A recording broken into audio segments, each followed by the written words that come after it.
ਦੋਸਤੋ, ਸਤਿ ਸ੍ਰੀ ਅਕਾਲ, ਨਮਸਤੇ, ਸਲਾਮ।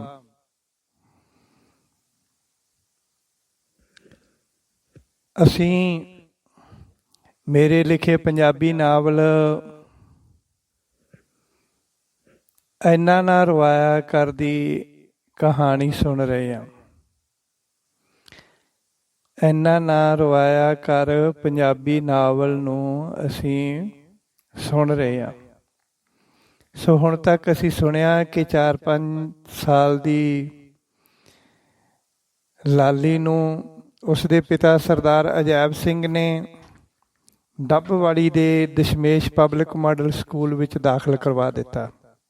ਆਪਣੇ ਨਾਨਕਿਆਂ ਦੇ ਘਰ ਰਹਿਣ ਲੱਗੀ। ਦਾਖਲਾ ਕਰਾਉਣ ਦੀ ਤਿਆਰੀ ਹੋਣ ਲੱਗੀ। ਸੋ ਇਸ ਤੋਂ ਅੱਗੇ ਆਪਾਂ ਹੁਣ ਸੁਣਦੇ ਹਾਂ। ਇਸ ਕਹਾਣੀ ਦੇ ਚੈਪਟਰ 43 ਦੇ ਲਗਭਗ ਹਨ।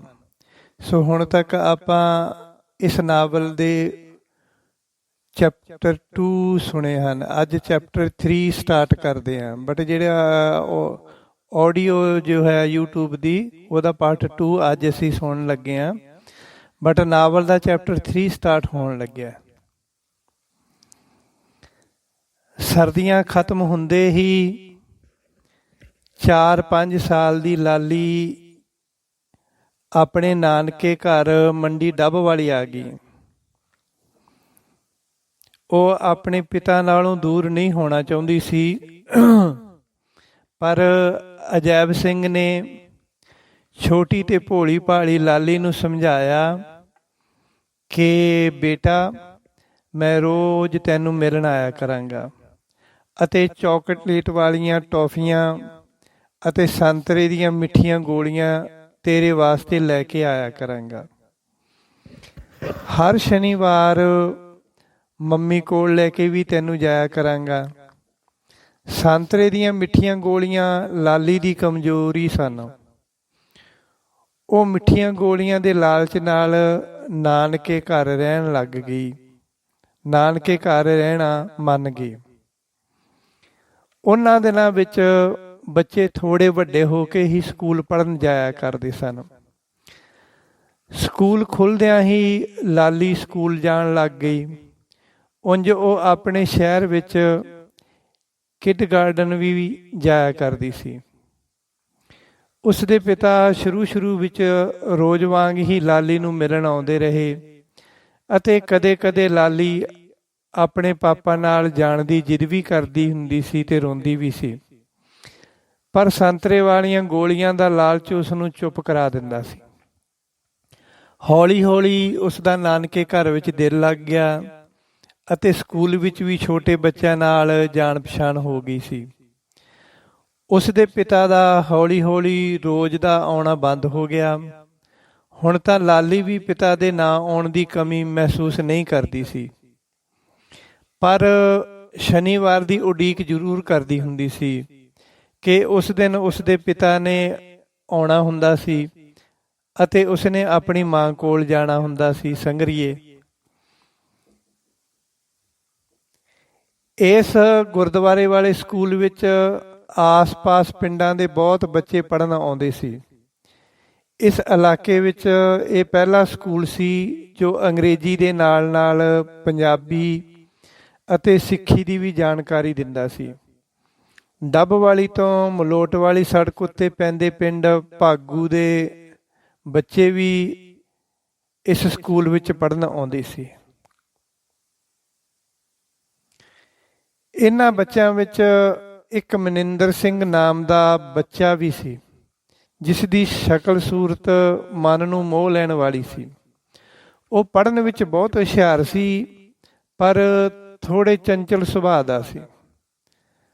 ਪਰ ਉਹ ਗੱਲਾਂ ਬਹੁਤ ਪਿਆਰੀਆਂ ਕਰਦਾ ਸੀ। ਮਨਿੰਦਰ ਲੰਚ ਟਾਈਮ ਵੇਲੇ ਲਾਲੀ ਦੇ ਕੋਲ ਆ ਕੇ ਬੈਠਣ ਲੱਗ ਪਿਆ। ਹੌਲੀ-ਹੌਲੀ ਦੋਨਾਂ ਵਿੱਚ ਦੋਸਤੀ ਹੋ ਗਈ। ਉਹ ਹਰ ਰੋਜ਼ ਇਕੱਠੇ ਬੈਠ ਕੇ ਖਾਣਾ ਖਾਂਦੇ ਅਤੇ ਕਦੇ-ਕਦੇ ਇੱਕ ਦੂਜੇ ਨਾਲ ਖਾਣਾ ਸ਼ੇਅਰ ਵੀ ਕਰ ਲੈਂਦੀ ਸੀ। ਇਸ ਤਰ੍ਹਾਂ ਲਾਲੀ ਤੇ ਮਨਿੰਦਰ ਨੂੰ ਇਕੱਠੇ ਰਹਿੰਦਿਆਂ 2 ਸਾਲ ਹੋ ਗਏ। ਉਹ ਸਾਰੀ ਛੁੱਟੀ ਤੋਂ ਬਾਅਦ ਥੱਲੇ ਦੁਲਾਨ ਵਿੱਚ ਵੀ ਬੜੇ ਚਾਅ ਨਾਲ ਇਕੱਠੇ ਹੁੰਦੇ ਸਨ। ਲਾਲੀ ਨੂੰ ਲੈਣ ਵਾਸਤੇ ਰਿਕਸ਼ਾ ਆਉਂਦਾ ਸੀ ਅਤੇ ਮਨਿੰਦਰ ਨੂੰ ਬੱਸ ਅੱਡੇ ਤੱਕ ਛੱਡਣ ਵਾਸਤੇ ਵੀ ਇੱਕ ਰਿਕਸ਼ਾ ਆਉਂਦਾ ਹੁੰਦਾ ਸੀ। ਉਹ ਬਾਲਕ ਹੁੰਦਿਆਂ ਹੋਇਆਂ ਵੀ ਸ਼ਾਮ ਨੂੰ ਵਿਛੜਨ ਲੱਗਿਆਂ ਇਸ ਤਰ੍ਹਾਂ ਮਹਿਸੂਸ ਕਰਦੇ ਸਨ ਜਿਵੇਂ ਸਾਲਾਂ ਵਾਸਤੇ ਵਿਛੜ ਰਹੇ ਹੋਣ। ਮਨਿੰਦਰ ਨੂੰ ਰਿਕਸ਼ੇ ਵਾਲਾ ਮਲੋਟ ਵਾਲੀ ਬੱਸ ਵਿੱਚ ਬਿਠਾ ਕੇ ਆਉਂਦਾ ਹੁੰਦਾ ਸੀ ਤੇ ਡਰਾਈਵਰ ਤੇ ਕੰਡਕਟਰ ਨੂੰ ਹਰ ਵਾਰ ਯਾਦ ਕਰਾਉਂਦਾ ਸੀ ਕਿ ਉਹ ਮਨਿੰਦਰ ਨੂੰ ਭਾਗੂ ਉਤਾਰ ਦੇਣ। ਵੈਸੇ ਵੀ ਸਾਰੀਆਂ ਬੱਸਾਂ ਵਾਲੇ ਹੁਣ ਇਸ ਬੱਚੇ ਨੂੰ ਜਾਣਨ ਲੱਗ ਗਏ ਸਨ।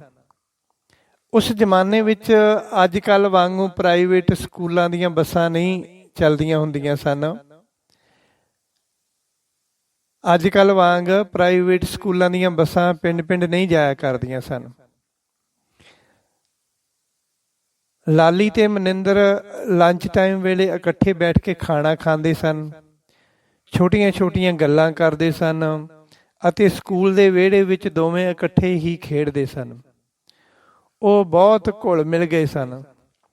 ਮਨਿੰਦਰ ਨੂੰ ਦੇਖ ਕੇ ਲਾਲੀ ਫੁੱਲ ਵਾਂਗ ਖਿੜ ਜਾਂਦੀ ਸੀ ਅਤੇ ਉਸ ਦੇ ਚਿਹਰੇ ਦੀ ਰੌਣਕ ਦੁੱਗਣੀ ਹੋ ਜਾਂਦੀ ਸੀ। ਉਹਨਾਂ ਦੇ ਤੁਰਨ ਫਿਰਨ ਦੇ, ਖਾਣ ਪੀਣ ਦੇ ਅਤੇ ਗੱਲ ਕਰਨ ਦੇ ਢੰਗ ਤਰੀਕੇ ਇੱਕੋ ਜਿਹੇ ਹੀ ਹੋ ਗਏ ਸੀ।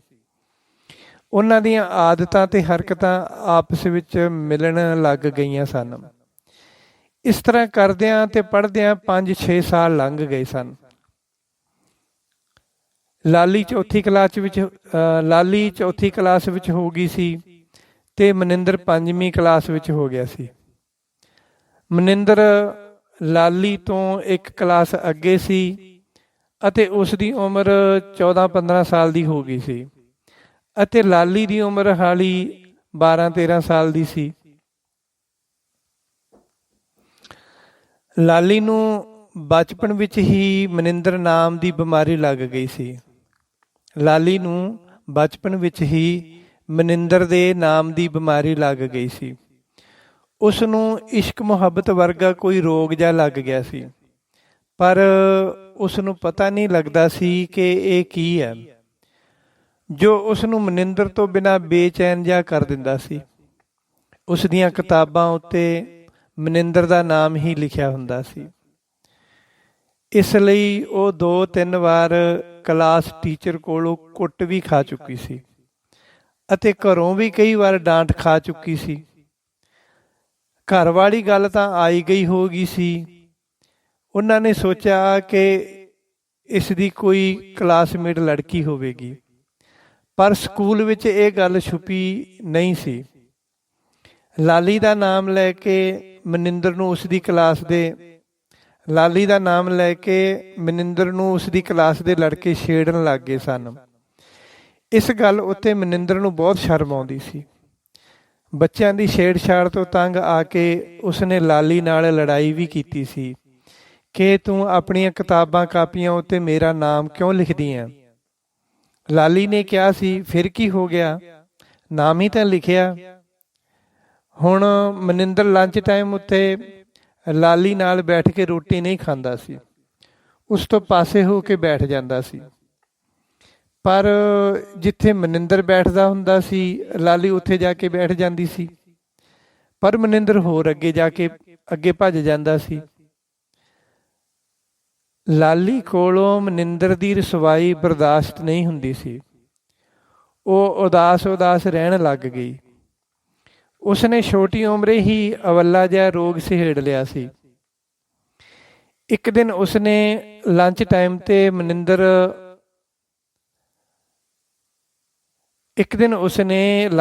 ਉੱਤੇ ਮਨਿੰਦਰ ਨੂੰ ਕਿਸੇ ਹੋਰ ਲੜਕੀ ਨਾਲ ਬੈਠ ਕੇ ਲੰਚ ਕਰਦਾ ਦੇਖ ਲਿਆ। ਉਹ ਕੁੜੀ ਸ਼ਹਿਰ ਦੀ ਹੀ ਸੀ ਤੇ ਬਾਣੀਆਂ ਦੀ ਕੁੜੀ ਸੀ। ਉਹ ਕੁੜੀ ਪਹਿਲਾਂ ਮਨਿੰਦਰ ਤੇ ਲਾਲੀ ਨੂੰ ਇਕੱਠਿਆਂ ਹੱਸਦਿਆਂ ਖੇਡਦਿਆਂ ਵੇਖ ਕੇ ਅਜੀਬ ਜਿਹਾ ਝਾਕਦੀ ਹੁੰਦੀ ਸੀ। ਮਨਿੰਦਰ ਨੂੰ ਕਿਸੇ ਹੋਰ ਲੜਕੀ ਕੋਲ ਬੈਠ ਕੇ ਖਾਣਾ ਖਾਂਦਿਆਂ ਦੇਖ ਕੇ ਲਾਲੀ ਦੇ ਦਿਲ ਵਿੱਚ ਇੱਕ ਚੀਸ ਜੀ ਪਈ। ਉਸ ਦਾ ਦਿਲ ਕਰਦਾ ਸੀ ਕਿ ਉਹ ਚੀਕਾਂ ਮਾਰ ਕੇ ਰੋਵੇ, ਪਰ ਉਹ ਚੁੱਪ ਕਰਕੇ ਇੱਕ ਪਾਸੇ ਹੋ ਕੇ ਬੈਠ ਗਈ। ਮਨਿੰਦਰ ਉਹਦੇ ਵੱਲ ਦੇਖ ਵੀ ਨਹੀਂ ਰਿਹਾ ਸੀ। ਉਸ ਰਾਤ ਉਹ ਆਪਣੇ ਸਿਰਹਾਣੇ ਵਿੱਚ ਮੂੰਹ ਦੇ ਕੇ ਬਹੁਤ ਰੋਈ ਸੀ। ਹੁਣ 2-3 ਦਿਨ ਹੋ ਗਏ ਸੀ। ਮਨਿੰਦਰ ਨੇ ਉਸ ਨੂੰ ਬੁਲਾਇਆ ਤੱਕ ਨਹੀਂ ਸੀ। ਉਸਨੇ ਲੰਚ ਟਾਈਮ 'ਤੇ ਕਈ ਵਾਰ ਮਨਿੰਦਰ ਨੂੰ ਬੁਲਾਉਣ ਦੀ ਕੋਸ਼ਿਸ਼ ਵੀ ਕੀਤੀ ਸੀ, ਪਰ ਉਹ ਬੋਲਿਆ ਨਹੀਂ ਸੀ।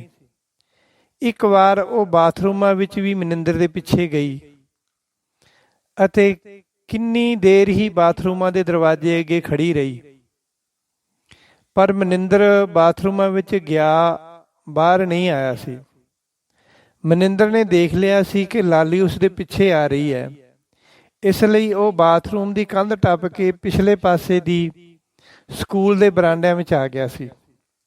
ਜਦ ਉਸਨੇ ਦੇਖਿਆ ਕਿ ਮਨਿੰਦਰ ਤਾਂ ਬਰਾਂਡਿਆਂ ਵਿੱਚ ਖੜਾ ਹੈ, ਤਾਂ ਉਸ ਦੀਆਂ ਲੱਤਾਂ ਠੰਡੀਆਂ ਹੋ ਗਈਆਂ ਅਤੇ ਉਹ ਉੱਥੇ ਹੀ ਗੋਡਿਆਂ ਵਿੱਚ ਸਿਰ ਦੇ ਕੇ ਬੈਠ ਗਈ।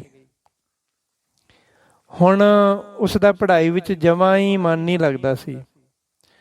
ਉਹ ਹਰ ਰੋਜ਼ ਰਾਤ ਨੂੰ ਬਹੁਤ ਰੋਂਦੀ ਸੀ। ਉਸ ਦੇ ਚਿਹਰੇ ਦੀ ਰੌਣਕ ਫਿੱਕੀ ਰਹਿਣ ਲੱਗ ਗਈ ਸੀ। ਇੱਕ ਦਿਨ ਉਹ ਲੰਚ ਵੇਲੇ ਰੋਟੀ ਖਾਂਦੇ ਮਨਿੰਦਰ ਕੋਲ ਜਾ ਬੈਠੀ। ਉਹ ਕੁੜੀ ਵੀ ਉੱਥੇ ਹੀ ਬੈਠੀ ਸੀ। ਲਾਲੀ ਨੇ ਬੜੇ ਹੀ ਸਹਿਜ ਨਾਲ ਪੁੱਛਿਆ, ਮਨਿੰਦਰ, ਤੂੰ ਮੇਰੇ ਨਾਲ ਗੱਲ ਕਿਉਂ ਨਹੀਂ ਕਰਦਾ? ਮਨਿੰਦਰ ਨੇ ਕਿਹਾ, ਮੈਂ ਤੈਨੂੰ ਨਹੀਂ ਜਾਣਦਾ। ਲਾਲੀ ਨੇ ਕਿਹਾ, ਤਾਂ ਫਿਰ ਉਹ ਕੀ ਸੀ? ਪਹਿਲਾਂ ਤੂੰ ਰੋਜ਼ ਹੀ ਮੇਰੇ ਨਾਲ ਰੋਟੀ ਖਾਂਦਾ ਹੁੰਦਾ ਸੀ, ਰੋਜ਼ ਹੀ ਮੇਰੇ ਨਾਲ ਖੇਡਦਾ ਹੁੰਦਾ ਸੀ, ਤੇ ਹੁਣ ਤੂੰ ਕਹਿੰਦਾ ਮੈਂ ਤੈਨੂੰ ਨਹੀਂ ਜਾਣਦਾ। ਇਸ ਗੱਲ ਦਾ ਜਵਾਬ ਦਿੱਤੇ ਬਿਨਾਂ ਹੀ ਮਨਿੰਦਰ ਉੱਠ ਕੇ ਚਲਿਆ ਗਿਆ। ਦਰਅਸਲ ਮਨਿੰਦਰ ਉਸ ਕੋਲੋਂ ਪਾਸੇ ਤਾਂ ਹੋ ਗਿਆ ਸੀ, ਪਰ ਉਸ ਨੂੰ ਲਾਲੀ ਦਾ ਸਾਹਮਣਾ ਕਰਨਾ ਬਹੁਤ ਔਖਾ ਲੱਗਦਾ ਸੀ। ਉਸ ਨੂੰ ਪਤਾ ਸੀ ਕਿ ਉਸ ਕੋਲ ਲਾਲੀ ਦੀਆਂ ਗੱਲਾਂ ਦਾ ਕੋਈ ਜਵਾਬ ਨਹੀਂ ਹੈ। ਇਸ ਕਰਕੇ ਹੀ ਉਹ ਉਸ ਦਿਨ ਬਾਥਰੂਮ ਦੀ ਕੰਧ ਟੱਪ ਕੇ ਭੱਜ ਗਿਆ ਸੀ।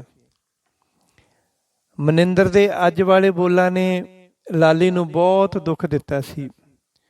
ਉਹ ਉੱਥੇ ਬੈਠੀ ਹੀ ਪਾਣੀ ਹੋ ਗਈ ਸੀ।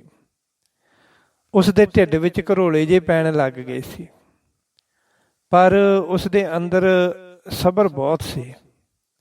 ਉਸਨੇ ਆਪਣੇ ਆਪ ਨੂੰ ਸੰਭਾਲਿਆ ਤੇ ਕਲਾਸਰੂਮ ਵਿੱਚ ਆ ਗਈ। ਹੌਲੀ ਸਾਰੇ ਬੱਚਿਆਂ ਨੂੰ ਪਤਾ ਲੱਗ ਗਿਆ ਸੀ ਤੇ ਬਾਕੀ ਰਹਿੰਦੀ ਖੂੰਹਦੀ ਕਸਰ ਬਾਣੀਆਂ ਦੀ ਕੁੜੀ ਨੇ ਕੱਢ ਦਿੱਤੀ ਸੀ, ਕਿਉਂਕਿ ਉਸਨੇ ਸਾਰਿਆਂ ਵਿੱਚ ਇਹ ਗੱਲ ਫੈਲਾ ਦਿੱਤੀ ਸੀ ਕਿ ਜਦੋਂ ਲਾਲੀ ਮਨਿੰਦਰ ਕੋਲ ਬੈਠਣ ਲੱਗੀ ਤਾਂ ਉਹ ਅੱਗੋਂ ਕਹਿੰਦਾ, ਮੈਂ ਤੈਨੂੰ ਨਹੀਂ ਜਾਣਦਾ। ਲਾਲੀ ਰੋਜ਼ ਰਾਤਾਂ ਨੂੰ ਸਿਰਹਾਣੇ ਵਿੱਚ ਮੂੰਹ ਦੇ ਕੇ ਰੋਂਦੀ ਸੀ। ਉਹ ਛੋਟੀ ਉਮਰੇ ਹੀ ਵੱਡਾ ਰੋਗ ਲਵਾ ਬੈਠੀ ਸੀ। ਉਸ ਦਾ ਕੁਝ ਵੀ ਖਾਣ ਪੀਣ ਨੂੰ ਦਿਲ ਨਹੀਂ ਕਰਦਾ ਸੀ। ਉਹ ਟਿਫਨ ਬਾਕਸ ਘਰੋਂ ਨਾਲ ਜ਼ਰੂਰ ਲੈ ਕੇ ਜਾਂਦੀ ਸੀ, ਪਰ ਉਹ ਲੰਚ ਵੇਲੇ ਖਾਣਾ ਨਹੀਂ ਖਾਂਦੀ ਸੀ। ਸਿਰਫ ਦੂਰ ਬੈਠ ਕੇ ਮਨਿੰਦਰ ਨੂੰ ਦੇਖਦੀ ਰਹਿੰਦੀ ਸੀ। ਰਾਤ ਦਾ ਖਾਣਾ ਅਤੇ ਸਵੇਰ ਦਾ ਬ੍ਰੇਕਫਾਸਟ ਉਸ ਨੂੰ ਮਾਮੀਆਂ ਦੇ ਡਰ ਕਰਕੇ ਖਾਣਾ ਪੈਂਦਾ ਸੀ। ਲੱਗਦਾ ਸੀ ਉਹ ਛੋਟੀ ਉਮਰੇ ਹੀ ਜਵਾਨ ਹੋ ਗਈ ਸੀ, ਪਰ ਸੀ ਤਾਂ ਉਹ ਅਜੇ ਵੀ 12 ਸਾਲ ਦੀ ਹੀ।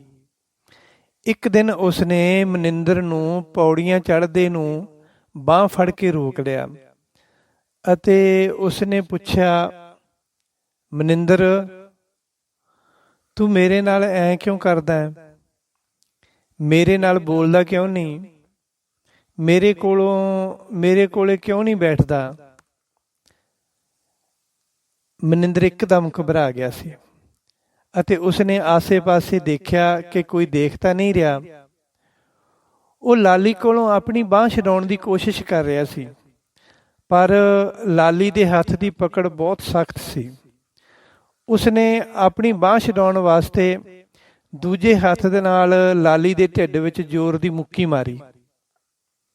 ਮਨਿੰਦਰ ਨੇ ਆਪਣੀ ਬਾਂਹ ਛਡਾਉਣ ਵਾਸਤੇ ਦੂਜੇ ਹੱਥ ਨਾਲ ਲਾਲੀ ਦੇ ਢਿੱਡ ਵਿੱਚ ਜ਼ੋਰ ਦੀ ਮੁੱਕੀ ਮਾਰੀ, ਜਿਸ ਦੀ ਪੀੜ ਨਾਲ ਲਾਲੀ ਦੇ ਹੱਥ ਦੀ ਪਕੜ ਕਮਜ਼ੋਰ ਹੋ ਗਈ ਸੀ ਅਤੇ ਮਨਿੰਦਰ ਆਪਣੀ ਬਾਂਹ ਛੁਡਵਾ ਕੇ ਭੱਜ ਗਿਆ ਸੀ। ਉਸਨੇ ਲਾਲੀ ਦੇ ਢਿੱਡ ਵਿੱਚ ਬਹੁਤ ਜ਼ੋਰ ਦੀ ਮੁੱਕੀ ਮਾਰੀ ਸੀ, ਜਿਸ ਦੇ ਦਰਦ ਨਾਲ ਲਾਲੀ ਸੱਪ ਵਾਂਗ ਇਕੱਠੀ ਹੋ ਗਈ ਸੀ ਅਤੇ ਉਹ ਪੌੜੀਆਂ ਵਿੱਚ ਹੀ ਆਪਣਾ ਪੇਟ ਫੜ ਕੇ ਬੈਠ ਗਈ। ਉਸਨੇ ਦਰਦ ਨਾਲ ਚੂੰ ਤੱਕ ਨਹੀਂ ਕੀਤੀ ਸੀ, ਬਸ ਆਪਣੇ ਦਰਦ ਨੂੰ ਆਪ ਹੀ ਪੀ ਗਈ ਸੀ। ਉਸ ਦੀ ਜੱਸੀ ਨਾਮ ਦੀ ਸਹੇਲੀ ਨੇ ਇਹ ਸਾਰਾ ਕੁਝ ਦੇਖ ਲਿਆ ਸੀ ਅਤੇ ਉਹ ਭੱਜ ਕੇ ਲਾਲੀ ਕੋਲ ਆਈ ਅਤੇ ਲਾਲੀ ਨੂੰ ਆਪਣੇ ਮੋਢੇ ਨਾਲ ਲਾ ਲਿਆ, ਪਰ ਲਾਲੀ ਹਾਲੀ ਵੀ ਦਰਦ ਨਾਲ ਦੂਰੀ ਹੁੰਦੀ ਜਾਂਦੀ ਸੀ ਅਤੇ ਦੰਦਾਂ ਵਿੱਚ ਜੀਭ ਦਬਾਈ ਚੂੰ ਚੂੰ ਕਰਕੇ ਅੰਦਰ ਹੀ ਅੰਦਰ ਕੁਰਾਹਟ ਕਰ ਰਹੀ ਸੀ। ਜੱਸੀ ਬਹੁਤ ਹੀ ਸਿਆਣੀ ਕੁੜੀ ਸੀ। ਉਸਨੇ ਲਾਲੀ ਨੂੰ ਬੈਂਚ ਉੱਤੇ ਬਿਠਾ ਕੇ ਪਾਣੀ ਵਾਲੀ ਬੋਤਲ ਉਸਦੇ ਮੂੰਹ ਨੂੰ ਲਾ ਦਿੱਤੀ ਅਤੇ ਨਾਲ ਉਹ ਮਨਿੰਦਰ ਨੂੰ ਗਾਲਾਂ ਵੀ ਕੱਢੀ ਜਾਂਦੀ ਸੀ, ਪਰ ਲਾਲੀ ਨੇ ਜੱਸੀ ਨੂੰ ਗਾਲਾਂ ਕੱਢਣ ਤੋਂ ਰੋਕ ਦਿੱਤਾ।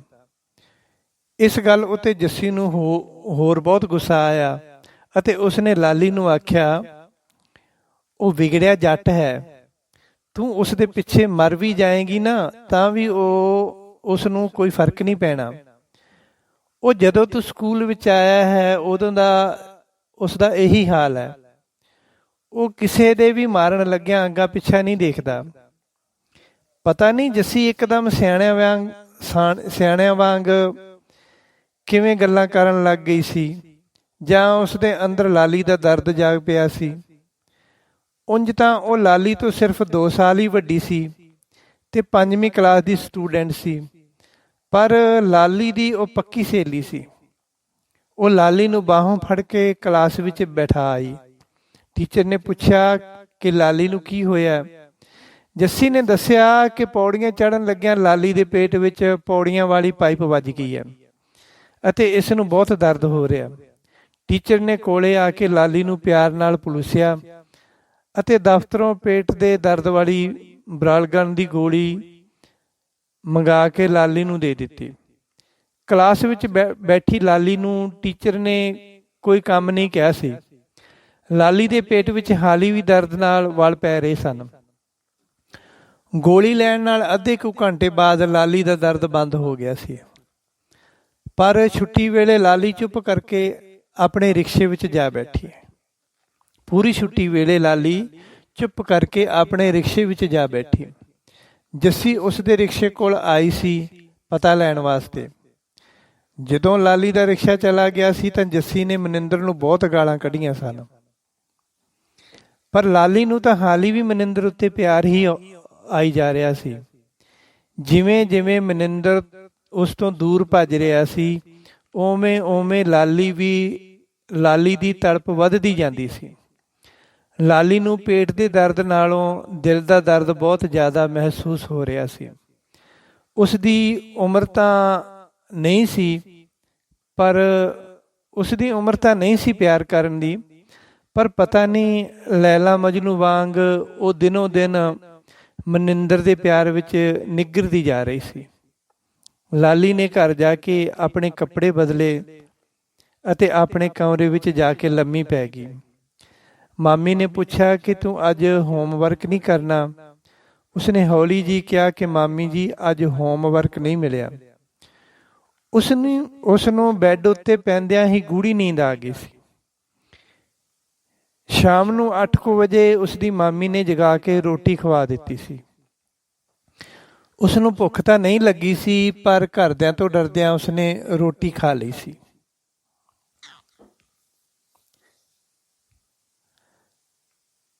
ਜਦ ਸਵੇਰੇ ਲਾਲੀ ਸੁੱਤੀ ਉੱਠੀ ਤਾਂ ਉਸ ਨੂੰ ਅਜੀਬ ਜਿਹਾ ਲੱਗ ਰਿਹਾ ਸੀ। ਉਸ ਦਾ ਸਰੀਰ ਝੂਠਾ ਜਿਹਾ ਹੋਇਆ ਪਿਆ ਸੀ। ਉਹ ਚੰਗੀ ਤਰ੍ਹਾਂ ਜਾਗ ਗਈ ਸੀ, ਪਰ ਹਾਲ ਹੀ ਉਹ ਬਿਸਤਰੇ ਵਿੱਚੋਂ ਉੱਠੀ ਨਹੀਂ ਸੀ।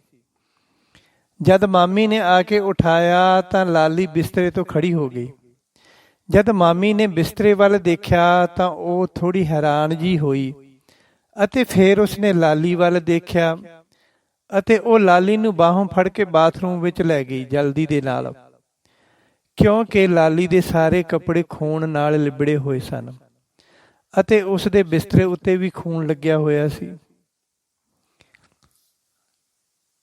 ਅੱਜ ਲਾਲੀ ਜਵਾਨ ਹੋ ਗਈ ਸੀ। ਅੱਜ ਉਸ ਨੂੰ ਪਹਿਲੀ ਵਾਰ ਮਾਸਿਕ ਧਰਮ ਯਾਨੀ ਮਾਹਵਾਰੀ ਆਈ ਸੀ। ਉਸ ਦੀ ਮਾਮੀ ਨੇ ਉਸ ਨੂੰ ਬਾਥਰੂਮ ਵਿੱਚ ਲੈ ਜਾ ਕੇ ਚੰਗੀ ਤਰ੍ਹਾਂ ਨਵਾਇਆ ਅਤੇ ਉਸ ਦੇ ਮੁਸ਼ਕੀ ਅੰਗਾਂ ਨੂੰ ਵੀ ਚੰਗੀ ਤਰ੍ਹਾਂ ਸਾਫ਼ ਕੀਤਾ, ਸਾਫ਼ ਕਰਕੇ ਧੋਤਾ ਸੀ। ਉਸ ਨੂੰ ਨਵੇਂ ਕੱਪੜੇ ਪਵਾਏ ਸਨ। ਅੱਜ ਉਸ ਨੂੰ ਸਕੂਲ ਨਹੀਂ ਜਾਣ ਦਿੱਤਾ ਸੀ। ਅੱਜ ਉਹ ਪੂਰਾ ਦਿਨ ਘਰ ਹੀ ਰਹੀ ਸੀ। ਉਸ ਦੀ ਮਾਮੀ ਬਾਜ਼ਾਰ ਜਾ ਕੇ ਉਸ ਵਾਸਤੇ ਕੁਝ ਸਮਾਨ ਲੈ ਆਈ ਸੀ। ਲਾਲੀ ਅੰਦਰੋਂ ਅੰਦਰੀ ਡਰ ਰਹੀ ਸੀ ਕਿ ਆਹ ਕੀ ਹੋ ਗਿਆ ਹੈ। ਲੱਗਦਾ ਹੈ ਕੱਲ੍ਹ ਮਨਿੰਦਰ ਨੇ ਮੇਰੇ ਢਿੱਡ ਵਿੱਚ ਜ਼ੋਰ ਦੀ ਮੁੱਕੀ ਮਾਰੀ ਸੀ। ਉਸ ਨਾਲ ਹੁਣ ਮੇਰੇ ਪੇਟ ਵਿੱਚ ਜ਼ਖਮ ਹੋ ਗਿਆ, ਤਾਈਓ ਹੁਣ ਮੇਰੇ ਖੂਨ ਨਿਕਲੀ ਜਾਂਦਾ ਹੈ।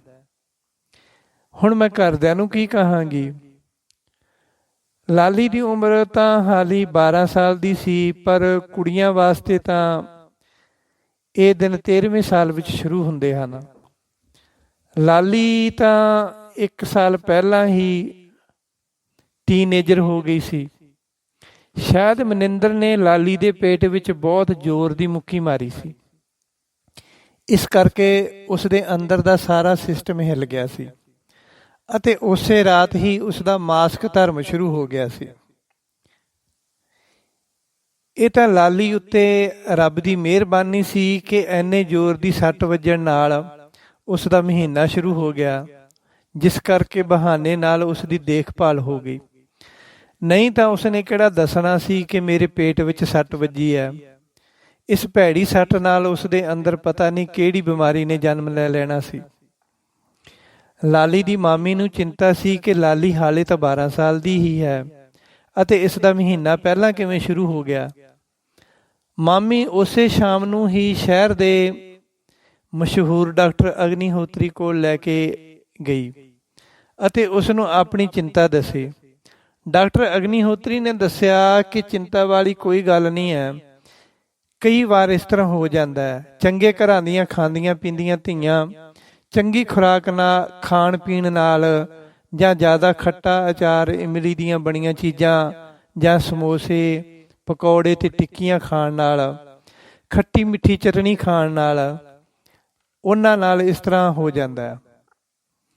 ਪਰ ਲਾਲੀ ਨੂੰ ਚੈੱਕ ਕਰਦਿਆਂ ਹੋਇਆਂ ਡਾਕਟਰ ਨੇ ਦੇਖਿਆ ਕਿ ਉਸ ਦੇ ਪੇਟ ਨੂੰ ਸੋਜ ਆਈ ਹੋਈ ਹੈ ਅਤੇ ਨੀਲੇ ਰੰਗ ਦਾ ਦਾਗ ਵੀ ਦਿਖਾਈ ਦਿੰਦਾ ਹੈ। ਹੱਥ ਲਾਇਆ ਲਾਲੀ ਨੂੰ ਦਰਦ ਮਹਿਸੂਸ ਹੁੰਦਾ ਸੀ। ਉਸਨੇ ਲਾਲੀ ਨੂੰ ਪੁੱਛਿਆ, ਬੇਟਾ ਤੇਰੇ ਪੇਟ ਉੱਤੇ ਕੁਝ ਵੱਜਿਆ? ਲਾਲੀ ਨੂੰ ਜੱਸੀ ਵਾਲੀ ਗੱਲ ਯਾਦ ਆ ਗਈ ਅਤੇ ਉਸਨੇ ਡਾਕਟਰ ਨੂੰ ਦੱਸਿਆ ਕਿ ਕੱਲ੍ਹ ਸਕੂਲ ਦੀਆਂ ਪੌੜੀਆਂ ਚੜ੍ਹਦਿਆਂ ਪੌੜੀਆਂ ਦੀ ਪਾਈਪ ਵੱਜ ਗਈ ਅਤੇ ਹੁਣ ਦਰਦ ਹੁੰਦਾ। ਇਹ ਸੁਣ ਕੇ ਡਾਕਟਰ ਨੂੰ ਸਾਰੀ ਗੱਲ ਸਮਝ ਆ ਗਈ ਅਤੇ ਉਸਨੇ ਲਾਲੀ ਦੀ ਮਾਮੀ ਕੋਲ ਅਤੇ ਉਸ ਵੇਲੇ ਲਾਲੀ ਦੀ ਮਾਮੀ ਵੀ ਕੋਲ ਖੜੀ ਸੀ। ਇਹ ਸੁਣ ਕੇ ਉਸ ਦੀ ਚਿੰਤਾ ਵੀ ਘਟ ਗਈ। ਡਾਕਟਰ ਅਗਨੀਹੋਤਰੀ ਨੇ ਕੁਝ ਦਵਾਈਆਂ ਲਿਖ ਦਿੱਤੀਆਂ ਅਤੇ ਆਖਿਆ ਕਿ ਇਹ ਦਵਾਈ ਖਾਣ ਨਾਲ ਇਸ ਦੇ ਅੰਦਰ ਦੀ ਸੋਜ ਲੱਥ ਜਾਏਗੀ ਅਤੇ ਹੋਰ ਕੋਈ ਚਿੰਤਾ ਵਾਲੀ ਗੱਲ ਨਹੀਂ ਹੈ। ਲਾਲੀ 3-4 ਦਿਨ ਸਕੂਲ ਨਹੀਂ ਗਈ ਸੀ ਅਤੇ ਲਾਲੀ ਦੀ ਮਾਮੀ ਨੇ ਰਿਕਸ਼ੇ ਵਾਲੇ ਨੂੰ ਇੱਕ ਚਿੱਠੀ ਲਿਖ ਕੇ ਦੇ ਦਿੱਤੀ ਸੀ ਅਤੇ ਸਮਝਾ ਦਿੱਤਾ ਸੀ ਕਿ ਉਹ ਇਹ ਚਿੱਠੀ ਲਾਲੀ ਦੀ ਕਲਾਸ ਟੀਚਰ ਨਰਿੰਦਰ ਭੈਣ ਜੀ ਨੂੰ ਫੜਾ ਕੇ ਆਵੇ। ਨਰਿੰਦਰ ਇੱਕ ਸਿਆਣੀ ਤੇ ਸਮਝਦਾਰ ਟੀਚਰ ਸੀ ਅਤੇ ਉਹ ਲਾਲੀ ਦੀ ਮਾਮੀ ਨੂੰ ਜਾਣਦੀ ਵੀ ਸੀ। ਮਾਮੀ ਨੇ ਲਾਲੀ ਬਾਰੇ ਚਿੱਠੀ ਵਿੱਚ ਲਿਖ ਦਿੱਤਾ ਸੀ। ਜਦੋਂ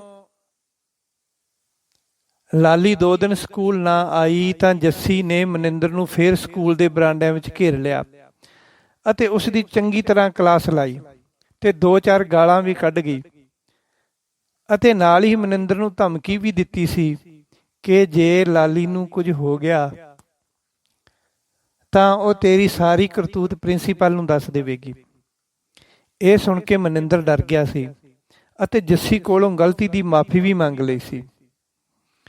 ਜੱਸੀ ਇੱਕ ਤਕੜੇ ਜਿਗਰੇ ਵਾਲੀ ਜੱਟੀ ਸੀ। ਉਸ ਦੀ ਆਵਾਜ਼ ਵਿੱਚ ਦਮ ਸੀ ਅਤੇ ਗੁੰਦਵੇਂ ਸਰੀਰ ਦੀ ਸੋਹਣੀ ਕੁੜੀ ਸੀ। ਉਸਨੇ ਸਾਰੇ ਸਕੂਲ ਵਿੱਚ ਆਪਣਾ ਰੋਹਬ ਮੁੰਡਿਆਂ ਵਾਂਗ ਜਮਾ ਕੇ ਰੱਖਿਆ ਹੋਇਆ ਸੀ। ਉਂਝ ਲਾਲੀ ਦੇ ਸਕੂਲ ਨਾ ਆਉਣ ਕਰਕੇ ਮਨਿੰਦਰ ਚਿੰਤਾ ਵਿੱਚ ਸੀ ਅਤੇ ਉਸ ਨੂੰ ਆਪਣੀ ਗਲਤੀ ਦਾ ਅਹਿਸਾਸ ਵੀ ਹੋ ਰਿਹਾ ਸੀ। ਸੋ ਦੋਸਤੋ, ਇੱਥੋਂ ਤੱਕ ਅਸੀਂ ਮੇਰੇ ਲਿਖੇ ਨਾਵਲ ਇੰਨਾ ਨਾ ਰਵਾਇਆ ਕਰਦਾ ਭਾਗ ਦੂਜਾ ਸੁਣਿਆ ਹੈ ਤੇ ਮੇਰੇ ਨਾਵਲ ਦਾ ਚੈਪਟਰ 6 ਸੁਣ ਲਏ ਹਨ। ਸਤਿ ਸ੍ਰੀ ਅਕਾਲ।